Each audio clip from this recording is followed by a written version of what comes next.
Pullbacks are where smart traders enter, not breakouts. In this video, you'll learn 8 simple and effective ways to catch pullbacks with precision across any market. These techniques will help you avoid chasing price and start trading with confidence.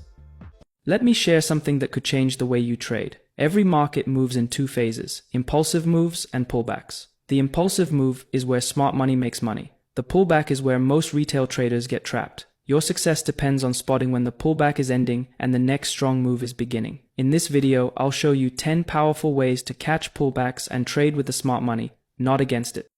The first way to catch a pullback is the break and retest technique. When the market is trending up, it means buyers are in control, so we're looking for buying opportunities.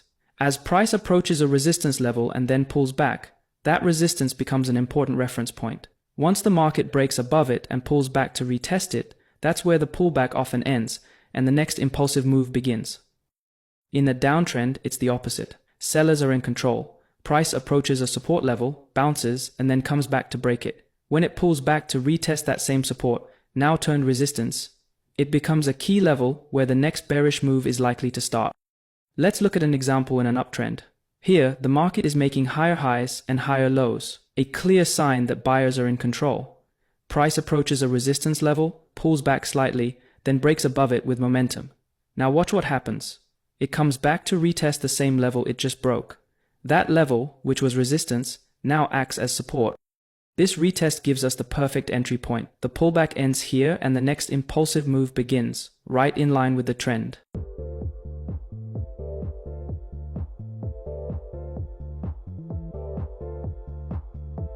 Now here's an example in a downtrend. Price is forming lower highs and lower lows, showing that sellers are in control. It approaches a support level, bounces briefly, then breaks through it. Later, price pulls back and retests that same level.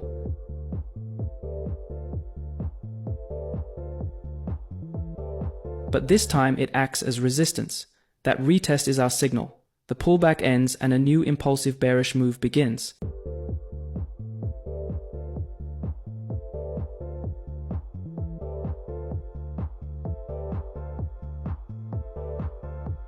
The second way to catch a pullback is using Fibonacci retracement levels. When the market makes a strong move in one direction, especially to the upside, many traders, including institutions, watch for a retracement to key Fibonacci levels like the 50% and 61.8%. These levels often act as support zones and offer great opportunities to re-enter the trend. Take a look at this example. The market made a clear impulsive move to the upside. Now, if we apply the Fibonacci retracement tool from the swing low to the swing high, we can see the 50% and 61.8% levels marked. As price pulls back, it finds support exactly at these levels. And look at what happens next. Price rejects the area and resumes the uptrend. This is a classic Fibonacci pullback entry. Now here's a downtrend example. The market drops strongly, forming a clean bearish leg. Using the Fibonacci tool from the swing high to the swing low, we identify the 50% and 61.8% retracement levels. Price pulls back into this zone, finds resistance, and then continues lower. Again, the Fibonacci levels acted as a magnet for the pullback, and a great spot for trend continuation. Now, here's an important tip. Fibonacci levels are powerful, but using them alone isn't enough to make a high probability trade. Always combine them with other factors like structure, candlestick patterns, or trend lines for stronger confirmation. That's how you turn a good setup into a great one. The third way to catch a pullback is by using the 20 and 50 simple moving averages. These moving averages act as dynamic support or resistance during trending markets. Let's take a look at this chart. As you can see, the market is clearly trending upwards. Each time price pulls back toward the 20 or 50 simple moving average, it gets rejected and continues higher. These moving averages are acting like a dynamic support zone, helping us identify where the pullback is likely to end and where the next impulsive move may begin. Now let's look at a downtrend. In this case, the 20 and 50 simple moving average are acting as dynamic resistance. Each time price pulls back into them, it gets rejected and